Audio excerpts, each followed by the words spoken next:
Hello বন্ধুরা, শুভ দুপুর। কেমন আছো? আশা করি তোমরা সবাই ভালো আছো, আমিও ভালো আছি। আবার চলে এসেছি আমাদের রান্না নিয়ে তোমাদের সাথে শেয়ার করতে। দেখো আমার মা রান্না করেছে যে কী আমার মাই রান্না করছে এখন রোজ, কেন মা বাড়িতেই আছে আমার কাছেই, তার জন্য এখন আমার মাই রান্না করে।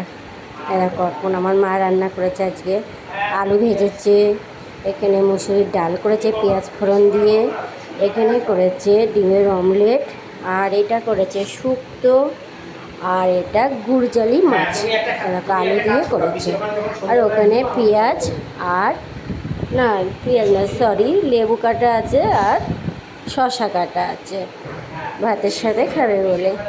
আর এরকম সাদা ভাত বন্ধুরা, যে সাদা ভাত। আচ্ছা বন্ধুরা, যদি ভালো লাগে আমার মার রান্না হাতের, তবে একটা লাইক করো, একটা শেয়ার করো, কমেন্ট করে বলো কেমন হয়েছে রান্নাটা, ঠিক আছে?